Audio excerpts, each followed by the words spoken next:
नमस्कार दर्शक बंधु आपण समस्त को मो चैनल को पुणी थे स्वागत करुच्ची। सरी जाइए सावित्री अमावास्या। एही जून मासर गोटे बड़ पर्व प्रथम पड़ीथिला जहाँकि सावित्री अमावास्या। ज्येष्ठ मास अमावास्या कृष्ण पक्ष पड़ीथिला एही सावित्री अमावास्या, जहाँकि विवाहित महिला माने अति भक्तिर सहकारे निज स्वामी मंगल सकाशे सत्यवान एवं सावित्री निमंते एही व्रतटी को पालन करथिले। एवं जहाँकि जून मासर द्वितीय पर्व अति धूमधाम पर्व रज पर्व। दर्शक बंधु आपण माने उत्साह लगुच ना? आपण मानक घरे जदि कुआरी कन्या माने थिबे तेबे एही पर्वटी तो आहुरी सुंदर एवं मनोरम हो जाइथिबो। सेथिपई तो कहा जाए घरे जदि झीटी जन्म निये भारी सुंदर लगे, सेही घर स्वर्ग सह समान लगे। कारण झील माने जेते सजई हुअंती, जेते खुशी बासी रे रुहंती, सेही घर सेते हस खुशी रे रही थाए। दर्शक बंधु एही रज पर्वटी आपणक आडे किपरि पालन करूचंती? आपणक आडे धूमधाम रे पालन करूचंती कि नाही कमेंट सेक्शन रे निश्चय निजर अनुभूति की जणांतु। एवं कोन आपणक घरे मध्य झीटी अछि बोली आपण खुशी अनुभव करूचंती ना? सबु पर्व पर्वाणी रे जदि घरे झीटी थाए एवं झीटी पाखकु गोटे भाई मध्य थाए, सेही घर आहुरी सुंदर हो जाए। भाई भौणीकर कली, भाई भौणीकर मिठा मिठा अली सेही घर को स्वर्ग परी समान मन करा जाए। दर्शक बंधु एही रज पर्वटी जेते सुंदर एवं मनोरम पर्व सेते गुरुत्वपूर्ण मध्य अटे। हुई तो आपण माने जानि नथिबे, जानिनी आपण माने कौन भाबिचंती एही रज पर्व को नहीं। आपण आड़े तो यह बहुत धूमधाम रे पालन करा जाउथिबे एवं आपण मानक मनरे मध्य विभिन्न प्रकार उत्साह आज ठारू ही उंकी मारुथुबो। दर्शक बंधु रज संक्रांति दिन एते गुरुत्वपूर्ण दिन अटे जे जदि आपण गोटे दिन गोटे उपाय कर दियंती, विश्वास करंतु दर्शक बंधु पूरा वर्ष सारा आपण को घरे हस खुशी धन धान्य रे परिपूर्ण हब एवं शुभ कार्य तो निश्चय होउथुबो। मांगलिक कार्य शुभ कार्य आपण घरे निश्चय हब। से विवाह हेउ, व्रत घर हेउ किंबा निज परिवार मानक सहित आपण मनकर भल बुझामणा भल संपर्क से जहाँ भी घर को अर्थ आगमन बारंबार आसुथुबो। हो आज्ञा थरे विश्वास तो करंतु, जेउ मैं उपाय करंतु ना कहीं जदि विश्वास थिबो तेबे ताहार फल तो 3 गुण बढ़ी जिवो। तेणु विश्वास रे सहकारी निश्चय एही नियमटी को पालन करंतु। बस गोटे दिन पाई विवाहिता महिला माने जदि एही वीडियो देखुचंती बहु मात्रा रे एहाको शेयर करंतु। हुई तो अन्य मानकर काम रे मध्य आसी पारे। एवं जेउ माने मो चैनल नु आसुचंती सब्सक्राइब करी पाखर थिबा बेल आइकन को क्लिक करी दियंतु। वीडियो को गोटे लाइक टे करी कमेंट सेक्शन रे आपण मानकर रज पर्व किपरि पालन करा जाए अनुभूति को निश्चय कमेंट सेक्शन रे शेयर कर दियंतु। रजर 3 दिन जेतिकी गुरुत्वपूर्ण अटे, बसुमती स्नान मध्य सेतिकी गुरुत्वपूर्ण अटे। सेथिपाई तो एही रज पर्वटी को कुआरी कन्या मानकु परिबा काटिबा पई मना करा जाए, खरा बेले शयन करिबा पई मना करा जाए एवं सेमानंकु एही 3 दिन सारा बेसी किछि काम मध्य करिबा पई मना करा जाए। एवं एही पर्वटी कटक आडे बहुत भल भाबरे पालन करा जाए। एहा आपण माने मध्य जानिथिबे कटक रे रज पर्व सबुठारु धूमधाम रे पालन करा जाए। एमिति कि सेमाने चप्पल मध्य व्यवहार न करि नथांती, जहा कि कदली पत्र रे तयारी होइतिबा एक खोल जहा को सेमाने चप्पल पर व्यवहार करिथांती, जहा कि हमर पौराणिक मत अछि जे रज समय रे एपरि चप्पल को पिंधा जाए बोली कहा जाए। दर्शक बंधु एही रज दिन निज घरे तो पिठा पणा आपण माने करुथिबे, पान मध्य प्रस्तुत करुथिबे एवं मने रखंतु जे निज घरर कुआरी कन्या मानकु भूल रे मध्य गाली गुलच करंतु नाही। सेमानंको खुशी रे खुशी हुअंतु, देखिबे मां महालक्ष्मी मध्य आपणक ऊपर प्रसन्न हेबे। एबे जानिबा रज संक्रांति दिन केउ कार्य करिबा द्वारा आपणक घर सबु बेले सुख शांति रे परिपूर्ण रहिबो। एही रज संक्रांति दिन आपण माने निज सकाळु उठी मुख्य द्वार खोले, या पूरा सकाळु सकाळु करा जिवो। संक्रांति दिन एमिति रे समस्त सकाळु ब्रह्म मुहूर्त रु ही उठी थांते, कारण संक्रांति दिन मां महालक्ष्मीଙ୍କର विशेष कृपा थाए। तेणु एही संक्रांति दिन ब्रह्म मुहूर्त रु स्नान करी ब्रह्म मुहूर्त रु उठी जांतु।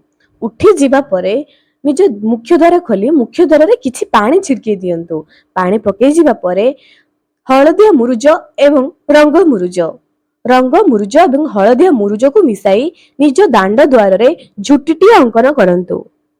ଏବଂ ମନେ ରଖନ୍ତୁ ଦର୍ଶକ ବନ୍ଧୁ, ଆପଣ ଝୋଟିଟି ଏପରି ଅଙ୍କନ କରିବେ ଯେ ଯେପରିକି ହଳଦିଆ ମୁରୁଜ ଉପରେ ରଙ୍ଗ ମୁରୁଜ ଆଙ୍କିଥିବେ।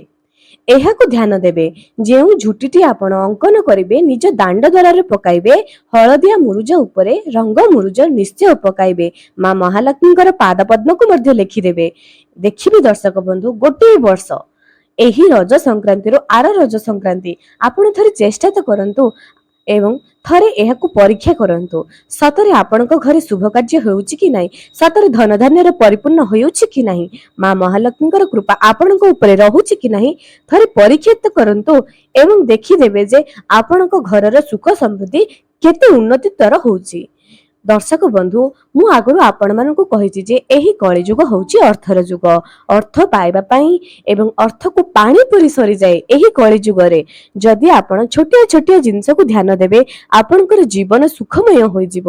ତେଣୁ ଚେଷ୍ଟା କରନ୍ତୁ ଯେ ଛୋଟିଆ ଛୋଟିଆ ଉପାୟ, ଯାହାରେ ଟଙ୍କାଟିଏ ମଧ୍ୟ ଖର୍ଚ୍ଚ ହୁଏ ନାହିଁ, ସେଇଟା କରିବାରେ କଣ ଅସୁବିଧା ଅଛି? ଏହା ତ କୌଣସି ଅନ୍ଧବିଶ୍ୱାସ ମଧ୍ୟ ନୁହଁ। ବାସ୍ ଆପଣ ତ ସକାଳୁ ଉଠି ନିଜ ମୁଖ୍ୟ ଦ୍ୱାରରେ ନିଶ୍ଚୟ ଝୋଟି ଅଙ୍କନ କରୁଥିବେ। ଯଦି ଅଙ୍କନ କରୁଥିବେ କିମ୍ବା କରୁ ବି ନାହାନ୍ତି, ଏହି ରଜ ସଂକ୍ରାନ୍ତି ଦିନ ଥରେ ହଳଦିଆ ମୁରୁଜ ଉପରେ ରଙ୍ଗ ମୁରୁଜ ପକାଇକି ତ ଦେଖନ୍ତୁ ଏବଂ ଦେଖନ୍ତୁ ଯେ ସତରେ ଏହାର ଚମତ୍କାରୀ ଫାଇଦା ଆପଣମାନେ ପାଉଛନ୍ତି କି ନାହିଁ। ଥରେ ତ ପରୀକ୍ଷା କରନ୍ତୁ ଏବଂ ରଜ ସଂକ୍ରାନ୍ତି ଦିନ ଆପଣ ଏହା କରି ଯଦି ଏହାର ଶୁଭ ଫଳ କିମ୍ବା ଆପଣ ଏହା ଲାଭ ଉଠାଇ ପାରୁନାହାନ୍ତି, କମେଣ୍ଟ ସେକ୍ସନରେ ନିଶ୍ଚୟ ଜଣାନ୍ତୁ। ଏବଂ ଦର୍ଶକ ବନ୍ଧୁ, ମନେ ରଖନ୍ତୁ, ଆପଣଙ୍କ ଘରେ ଅର୍ଥଜନିତ ସମସ୍ୟା, ଯାହା ବି ସମସ୍ୟା, ଯଦି ଆପଣ ଗୋଟିଏ ଗୋଟିଏ ଉପାୟ, ଛୋଟିଆ ଛୋଟିଆ ଉପାୟକୁ କରନ୍ତୁ, ତେବେ ଦେଖିବେ ଆପଣଙ୍କର ସବୁ ସମସ୍ୟା ଛୋଟିଆ ଛୋଟିଆ ହୋଇ ଧୀରେ ଧୀରେ ଚାଲିଯିବ। ଏମିତିରେ ସୁଖ ପରେ ଦୁଃଖ, ଦୁଃଖ ପରେ ସୁଖ ଆସିବା ସ୍ୱାଭାବିକ କଥା, ଏଥିରେ ଡରିବାର ହିଁ ନାହିଁ। କିନ୍ତୁ ଆମର ଯୋଉ ଆର୍ଥିକ ସମସ୍ୟା ଆସୁଛି, ସ୍ୱାସ୍ଥ୍ୟ ଜନିତ ସମସ୍ୟା ଆସୁଛି, ଘରେ କୌଣସି ମାଙ୍ଗଳିକ କାର୍ଯ୍ୟ କରିବାକୁ ଚାହିଁଲେ ମଧ୍ୟ ହେଉନାହିଁ, ସେ ସବୁ ପାଇଁ ଏସବୁ ଛୋଟିଆ ଛୋଟିଆ ଉପାୟ ଆପଣଙ୍କର ଜୀବନ ବଦଳାଇ ଦେବ। ଏଥିରେ ତିଳେ ମାତ୍ର ମଧ୍ୟ ସନ୍ଦେହ ନାହିଁ। ହଁ ଦର୍ଶକ ବନ୍ଧୁ, ଏହି ଉପାୟଟି ବହୁତ ଲୋକ କରିଛନ୍ତି ଏବଂ ଏହାର ଶୁଭ ଫଳ ମଧ୍ୟ ପାଇଛନ୍ତି। ଆପଣମାନେ ମଧ୍ୟ ଥରେ କରନ୍ତୁ ଏବଂ କିପରି ଆପଣ ଲାଭ ଉଠାଇ ପାରୁଛନ୍ତି, ଆପଣ କଣ ଉନ୍ନତି କରିଛନ୍ତି, ଆପଣ ନିଜେ ଜାଣିଦେବେ।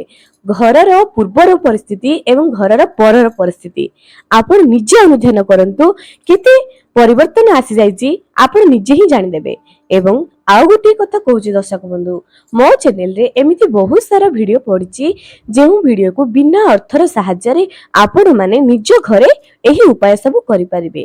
ଥରେ ଚ୍ୟାନେଲକୁ ଯାଇ ଭିଡିଓ ସବୁ ଚେକ୍ କରନ୍ତୁ, ହୁଏତ କେଉଁ ଭିଡିଓଟି ଆପଣଙ୍କର କାମରେ ଆସିପାରେ। ଯଦି ଆପଣମାନେ ମଧ୍ୟ ଏପରି ଭୁଲ କରୁଥିବେ, ସେଇ ଭୁଲ ଭିଡିଓ ଦେଖି ସାରିଲା ପରେ ଆଉ କରିବେ ନାହିଁ।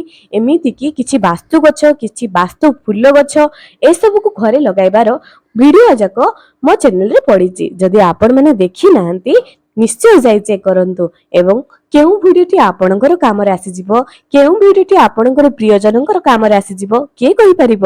ହୁଏତ ଆପଣଙ୍କର ବହୁ ଦିନର ସମସ୍ୟା ଗୋଟେ ଚୁଟକିରେ ମଧ୍ୟ ଦୂର ହୋଇପାରେ। ତେଣୁ ଥରେ ଚେଷ୍ଟା କରନ୍ତୁ ଦର୍ଶକ ବନ୍ଧୁ। ଚେଷ୍ଟା କରିବା ଦ୍ୱାରା ମଣିଷ କେତେ କେତେ ବଡ କଠିନ ପରିସ୍ଥିତିକୁ ସାମ୍ନା କରିପାରେ, କେତେ କେତେ କଠିନ ପରିସ୍ଥିତିକୁ ପଛରେ ପକାଇ ସେ ଆଗକୁ ଚାଲିପାରେ, ଏଥିରେ ତିଳେ ମାତ୍ର ମଧ୍ୟ ସନ୍ଦେହ ନାହିଁ। ତେଣୁ ଥରେ ଚେଷ୍ଟା କରନ୍ତୁ, ଚେଷ୍ଟା ଦ୍ୱାରା ମଣିଷ କିଛି ବି କରିପାରେ। ଏବଂ ଏହି ରଜ ସଂକ୍ରାନ୍ତି କେବଳ ବର୍ଷକୁ ଥରେ ଆସେ। ଯଦି ଆପଣ ଏହି ବର୍ଷ ଏହା କରିବେନି ଏବଂ ଅନ୍ୟ କାହାଠୁ ଶୁଣିବେ ଯେ ମୁଁ ଏହି ଉପାୟ କରିବା ପରେ ମୋର ବହୁତ କିଛି ଉନ୍ନତି ହେଉଛି, ସେତେବେଳେ ଆପଣ ପସ୍ତେଇବେ, ଆପଣଙ୍କୁ ଦୁଃଖ ବି ଲାଗିବ। ମୁଁ ଭିଡିଓଟି ଦେଖି ପାରିନଥିଲି କିମ୍ବା ଦେଖିଥିଲି ବିଶ୍ୱାସ କଲିନି, ସେଥିପାଇଁ ମୁଁ କରିଲିନି। ଏବଂ ଯେତେବେଳେ ଆପଣ ଅନ୍ୟ ସଖୀ ମାନଙ୍କଠୁ, ଅନ୍ୟ ବନ୍ଧୁ ମାନଙ୍କଠୁ ଏପରି ଶୁଣିବେ ଯେ ଆମେ ଏହି ଉପାୟ କରିବା ଦ୍ୱାରା ଆମର ବହୁତ କିଛି ଉନ୍ନତି ହେଲା, ସେତେବେଳେ ଆପଣଙ୍କର ମନ ଦୁଃଖ ହୋଇଯିବ। ତେଣୁ ମୁଁ ଯାହା ବି ଭିଡିଓରେ ବତାଉଛି କୌଣସି ମିଥ୍ୟା କିମ୍ବା ଅନ୍ଧବିଶ୍ୱାସ ନୁହଁ, କିମ୍ବା ଏମିତି ସେମିତି କଥା ଆପଣମାନଙ୍କୁ ବତାଇ ଦେଉନାହିଁ। ଯାହା ବି ବତାଉଛି ବହୁତ ଭାବି ଚିନ୍ତିକିରି ଏବଂ ବହୁତ ଜାଗାରୁ ଏହା ଜିନିଷ ଦେଖିକିରି ପଢିକିରି ବତାଉଛି ଏବଂ ଲୋକମାନଙ୍କର ଅନୁଭୂତିକୁ ନେଇ ହିଁ ବତାଉଛି। ତେଣୁ ଆପଣମାନଙ୍କୁ ମୋର ଅନୁରୋଧ ଯେ ନିଶ୍ଚୟ ଏହି ଉପାୟଟିକୁ କାର୍ଯ୍ୟକାରୀ କରନ୍ତୁ। କାର୍ଯ୍ୟକାରୀ ନିଶ୍ଚୟ କରନ୍ତୁ ଏବଂ ଏହି ଭିଡିଓକୁ ବହୁ ମାତ୍ରାରେ ସେୟାର କରନ୍ତୁ, ଯାହା ଦ୍ୱାରା କି ଅନ୍ୟମାନେ ମଧ୍ୟ ଏହାର ଲାଭ ଉଠାଇ ପାରିବେ। ତେବେ ଦର୍ଶକ ବନ୍ଧୁ, ଆଜିର ଏହି ଭିଡିଓଟି ଆପଣମାନଙ୍କୁ କିପରି ଲାଗିଲା କମେଣ୍ଟ ସେକ୍ସନରେ ନିଶ୍ଚୟ ଜଣାନ୍ତୁ। ଆଜି ପାଇଁ ରହିଲି, ପୁଣି ଦେଖାହେବ ଆଗାମୀ ଏକ ସୁନ୍ଦର ଭିଡିଓରେ। ଜୟ ଜଗନ୍ନାଥ।